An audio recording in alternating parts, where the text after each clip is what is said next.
Bonjour chers frères et sœurs, soyez le bienvenu à cette prière du matin. Et aujourd'hui, nous sommes encore dans le silence du tombeau.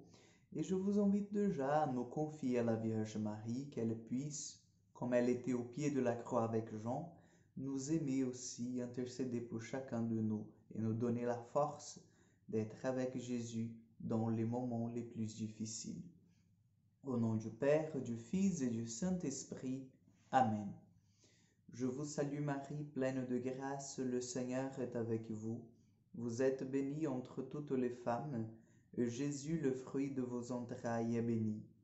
Sainte Marie, Mère de Dieu, priez pour nous pauvres pécheurs, maintenant et à l'heure de notre mort. Amen. Notre-Dame de douleur, priez pour nous. Chers frères et sœurs, comme je vous ai dit hier, nous sommes, l'Église est entrée en fait dans le silence du tombeau de Jésus. Aujourd'hui, ce samedi saint, nous sommes encore dans ce silence parce que nous attendons tous avec impatience sa résurrection. Nous savons que cela va arriver. Nous savons que demain, dimanche, c'est le jour de vraiment acclamer cette résurrection du Seigneur, de comme Église de Dieu chanter le Gloria, comme Église de Dieu chanter le Alléluia, mais nous tenons encore à rester dans le silence du tombeau en attendant le moment opportun. Et aujourd'hui, chers frères et sœurs, il n'y a pas de parole à donner. Il n'y a pas de parole à dire. Nous restons tout simplement dans la méditation. Si vous voulez, dans toutes les églises du monde, du rite latin, il n'y a pas de sacrement, par exemple. Nous n'avons pas de messe, nous n'avons pas de baptême, nous n'avons pas de confirmation, nous n'avons pas de confession. À la limite, nous avons l'onction de malade. L'extrême onction, si on peut dire, en fait, pour les gens qui sont dans une situation déjà de fin de vie. Mais c'est à la limite. Et pourquoi cela? Parce que celui qui est la source de sacrement, celui qui est la source, en fait, du pouvoir sacramentel sur cette terre, Jésus lui-même, est mort.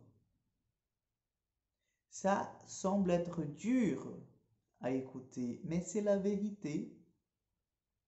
Le chrétien a besoin, le disciple du Christ a besoin de prendre conscience que Jésus est mort pour chacun de nous.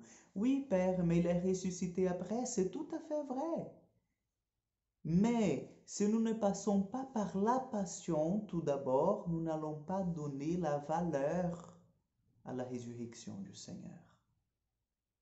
La résurrection de Jésus sera banale pour nous. C'est pour cela que l'Église vit chaque jour du Triduum pascal, en commençant par l'institution de l'Eucharistie le jeudi saint, en passant par la mort en croix de Jésus le vendredi saint et la mise en tombeau, en passant en fait par le silence du tombeau tout le samedi saint, pour pouvoir crier la résurrection. Crier, je dis, dans le sens de la joie, pour pouvoir célébrer la résurrection de Jésus, en fait, dans sa plénitude, le dimanche, le jour où il est ressuscité, le jour, en fait, où il n'y avait plus de corps dans le tombeau, parce qu'il avait vaincu la mort, il avait vaincu le péché, il avait vaincu le démon. Oui, chers frères et sœurs, nous sommes dans le silence du tombeau, nous sommes dans l'attente. Dans l'attente. Et n'ayez pas peur de pleurer aujourd'hui vos péchés. N'ayez pas peur en fait d'entrer vraiment dans le mystère de la méditation de la souffrance du Christ, parce que c'est le moment. C'est le moment.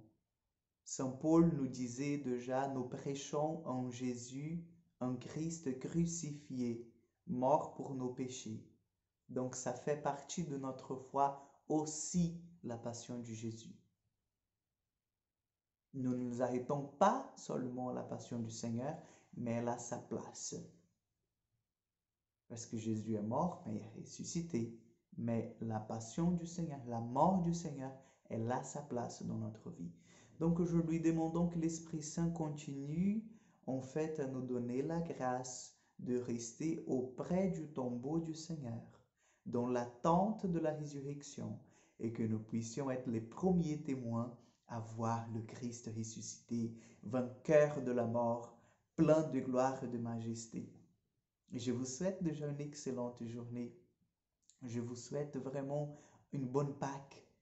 Que Dieu vous bénisse davantage et que vous puissiez vivre ce mystère de l'amour du Seigneur pour nous de façon intense. Le Seigneur soit avec vous. Que Dieu Tout-Puissant vous bénisse, le Père, le Fils et le Saint-Esprit. Amen.